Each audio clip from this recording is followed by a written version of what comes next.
Hello everyone, welcome to the Start Edu. हम अपना chapter partnership चला रहे थे। हमने उसकी 2 वीडियोस बना चुके हैं।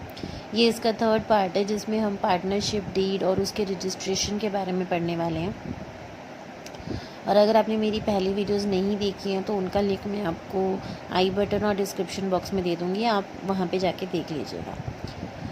तो किसी भी पार्टनरशिप में जाने के लिए ये डिटेल्स बहुत ज़रूरी हैं जो हम आज के वीडियो में शेयर करने वाले हैं। So please stay tune from the at the end of the video. तो आज का सेशन स्टार्ट करते हैं। हमारा टॉपिक है पार्टनरशिप डीड। पार्टनरशिप डीड क्या होता है? It refers to an agreement which specifies the terms and conditions that govern the partnership. ये एक ऐसा एग्रीमेंट है जिसके अंदर कुछ टर्म्स, कुछ कंडीशंस लिखी होती हैं किसी भी पार्टनरशिप फर्म को चलाने के लिए। इसे हम आर्टिकल्स ऑफ पार्टनरशिप भी कहते हैं। सम कंटेंट मस्ट नेसेसरली भी इंक्लूड। कुछ ऐसे कंटेंट्स हैं जो होने चाहिए आपके पार्टनरशिप डीड के अंदर। वो क्या क्या है? फर्स्ट है name and address of the firm should not be similar to that of the another firm. जो भी नेम या एड्रेस है आपके फर्म का किसी और फर्म के साथ मैच नहीं होना चाहिए। Should not B such that it implies the sanctions और नेम और the patronage of the government like king, queen etcetera. ठीक है। और इसका कुछ ऐसा नाम भी नहीं होना चाहिए जो आपके गवर्नमेंट से नेम से रिलेटेड हो या गवर्नमेंट के काम से, जैसे कि कोई किंग नाम रख दिया, क्वीन रख दिया, तो ऐसे वाले नाम आपके नहीं चलेंगे पार्टनरशिप डीड के लिए। सिंपल बात है कि जो भी आप नेम और एड्रेस आप अपने फर्म का रखने वाले हो वो यूनिक होना चाहिए, किसी के साथ मैच नहीं होना चाहिए, किसी का कॉपीड नहीं होना चाहिए। ठीक है। सेकंड पॉइंट है name and address of the partner. जितने full name and addresses of all the partner should be mentioned in the partnership deed. पूरा नाम और उनका पूरा एड्रेस, जितने भी पार्टनर्स हैं आपके पार्टनरशिप फर्म में, ठीक है, सबका नाम जो है आपके पार्टनरशिप डीड के अंदर आप मेंशन ज़रूर। थर्ड पॉइंट है आपका duration of partnership.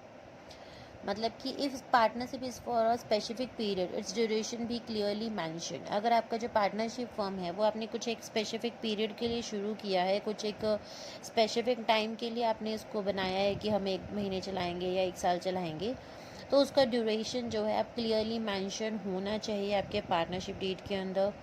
Next is nature and scope of the firm business, whether it's field of activity will be local, national और इंटरनेशनल। ठीक है। आपका क्या नेचर है, क्या स्कोप है, आप लोकली वर्क करना चाह रहे हो, नेशनली कर रहे हो, इंटरनेशनली कर रहे हो, आपका क्या रीज़न है, क्या नेचर और स्कोप है, वो सारा का सारा पार्टनरशिप डीड के अंदर लिखोगे।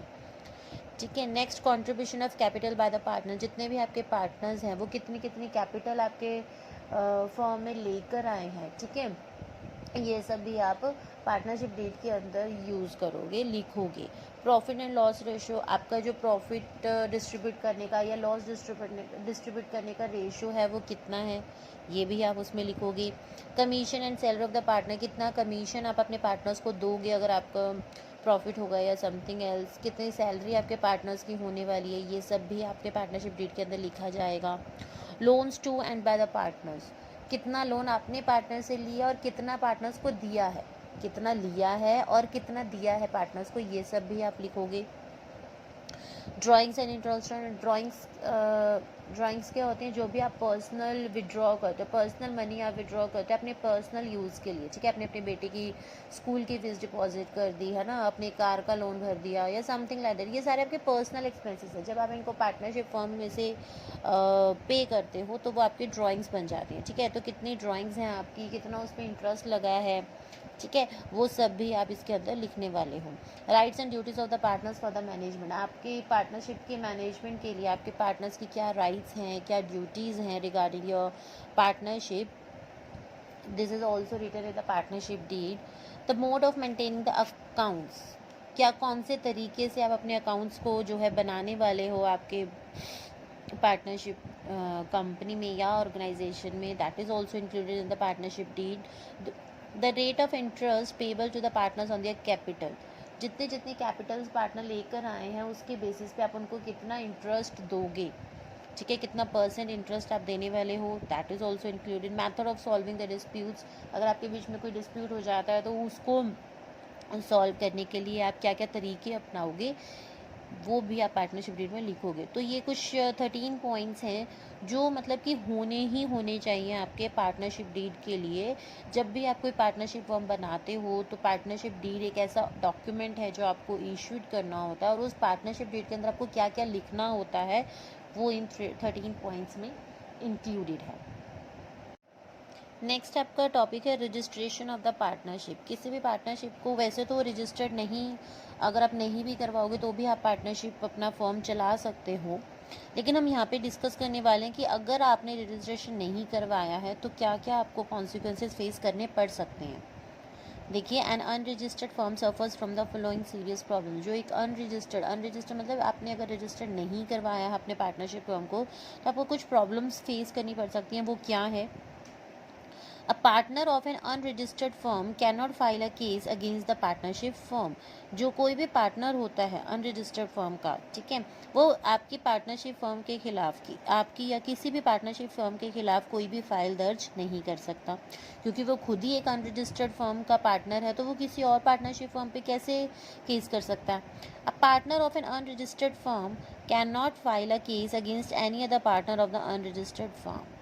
ठीक है, अगर कोई भी पार्टनर है आपके अनरजिस्टर्ड पार्टनरशिप फर्म का, तो वो जो है किसी और अनरजिस्टर्ड फर्म के पार्टनर्स के ऊपर जो है केस फाइल नहीं कर सकता। मान लो भाई आप दो पार्टनर्स हो, ठीक है, आपने अपना पार्टनरशिप फर्म को रजिस्टर्ड नहीं करवाया, तो अब दोनों ही पार्टनर्स एक दूसरे पर अगर आगे जाके कोई भी फ्रॉड होता है या कोई भी गलती हो जाती है तो एक दूसरे पर आप केस नहीं कर सकते हो, क्योंकि आप दोनों ही पार्टनर्स जो हैं एक अनरजिस्टर्ड पार्टनरशिप फर्म के पार्टनर्स हो, इसलिए आप लाइबल नहीं हो कि आप एक दूसरे पर केस फाइल कर सकें। Next is an unregistered firm cannot file a suit against any third party or outsider for the recovery of the claim. कोई भी अनरजिस्टर्ड फर्म जो है, जो कोई थर्ड पार्टी मेंबर है या कोई बाहर का बंदा है आपकी कंपनी से, उसको भी क्लेम नहीं कर सकता, उस पर भी केस नहीं कर सकता आपके कोई भी पैसे वापस नहीं। मान लो अगर आपके पार्टनरशिप फर्म का कोई पैसा मुकर जाता है, भाई मैं तो नहीं देने वाला तेरे को पैसे, कर ले जो तेरे को करना है, ठीक है। तो अगर आपने अपना रजिस्ट्रेशन करवा रखा होगा फिर तो आप केस कर सकते हो, लेकिन अगर आपने रजिस्ट्रेशन नहीं करवा रखा तो then you are not liable to file a case against that third party और the outsider of the company. The unregistered firm cannot file a case against any of the partner. मतलब कि जो unregistered firm है वो किसी भी partner के खिलाफ केस कर ही नहीं सकता। मतलब कि आपको केस करने की आज़ादी नहीं होगी।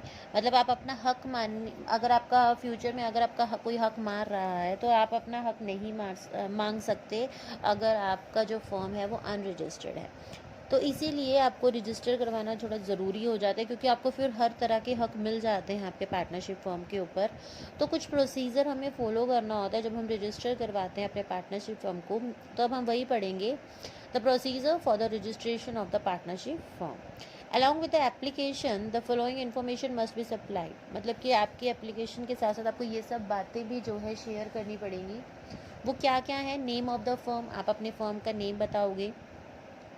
The principal place of the business of the firm. Principal यहाँ पे स्कूल का प्रिंसिपल नहीं है, प्रिंसिपल का मतलब है मेन हेड, जिसको हम हेड ऑफिस बोल देते हैं, ठीक है। आपके बिजनेस का हेड ऑफिस कौन से प्लेस पर है, कौन सी जगह में है, कौन सी कंट्री में है ना, उसका एड्रेस आप उस पर नोट करोगे। मतलब वहाँ पर आपको रजिस्टर करवाना पड़ेगा फॉर्म में। The name of any other place where firm will be carrying on the business, ठीक है। और अगर आप अपने जैसे आपने मेन आपकी जो ब्रांच है, ठीक है, जो मेन आपका हेड ऑफिस, आपने वहाँ का एड्रेस तो दे दिया। अब आप अगर अलग अलग शहर में ब्रांचेस भी ओपन करोगे तो उनका भी जो लिंक है या आप कह सकते हो उनका भी जो नेम है, प्लेस है, एड्रेस है, वो सब आपको आपके एप्लीकेशन फॉर्म में लिखना पड़ेगा। Date of admission of the partners in the firm, ठीक है, आपके फर्म के अंदर आपके पार्टनर्स ने कब कब एडमिशन लिया। एडमिशन इन द सेंस जैसे कि हम स्कूल में लेते हैं वैसे नहीं, मतलब कब कब वो कॉन्ट्रैक्ट के अंदर आए हैं, ठीक है, वो डेट भी हमें इसमें मेंशन करनी होती है। Name and permanent address of all the partners, जितने जो भी नेम या उनका एड्रेस है आपके परमानेंट पार्टनर्स का, आप उन सब का नाम जो है उसमें शो करोगे। ड्यूरेशन ऑफ द फर्म, और आप अपने फर्म को कितने टाइम के लिए चलाना चाहते हो, ये सब भी आपको रजिस्ट्रेशन फॉर्म के अंदर लिखना पड़ेगा। जब आप ये सब चीज़ें लिख देते हो तब आपकी जो फर्म है उसको रजिस्टर्ड माना जाएगा। आफ्टर फुलिंग दीज अबव इन्फॉर्मेशन, जब आप इन सारी चीज़ों को पूरा कर देते हो तो जो रजिस्ट्रार होता है जिसके पास जाके आप रजिस्ट्रेशन करवाने गए हो, issued a certificate of the registration. फिर आपको जब आपकी सारी बातें सही होंगी, आप सब कुछ सही फिल कर दोगे, तो आपको एक सर्टिफिकेट देगा जिसको हम बोलते हैं certificate of registration. After registration if any changes made must be communicated to the registrar. Registration के बाद भी इन फर्दर फ्यूचर अगर आप कोई भी चेंजेस करते हो, आपने पार्टनरशिप फॉर्म में आपने पार्टनर चेंज किया है, नेम चेंज किया है, जगह चेंज की है, या आपने अपना शेयर चेंज किया है, ठीक है, कुछ भी अगर आपने कोई भी चेंजेस किए हैं, ठीक है, तो वो आपको रजिस्ट्रार को आगे कम्युनिकेट करने पड़ेंगे, आपको चेंज करवाने पड़ेंगे। अगर आप चेंज नहीं करवाओगे तो आपका पुराना ही चलता रहेगा और आगे फ्यूचर में आपको जाकर जो है आपको गलती या आपको नुकसान उठाना पड़ सकता है। So this is all about the partnership up to this. यहाँ पर हमारा पार्टनरशिप टॉपिक कंप्लीट होता है। तो पार्टनरशिप थोड़ा सा लॉन्ग है, लॉन्ग भी नहीं है, बट ये है कि मैंने इसको 3 पार्ट्स में इसलिए करवाया ताकि आप उसको अच्छे से समझ सकें, आपके साथ में मतलब मिसमैच ना हो कि यार क्या पढ़ा दिया है ना, पहले पार्टनरशिप, पहले टाइप्स ऑफ पार्टनरशिप पढ़ा दिया, फिर टाइप्स ऑफ पार्टनर पढ़ा दिया, कंफ्यूज ना हो, इसलिए मैंने उनको अलग अलग डिवाइड किया। आई होप आपको मेरा आज का वीडियो अच्छा लगा होगा। So please like share and subscribe my channel. Thank you, bye.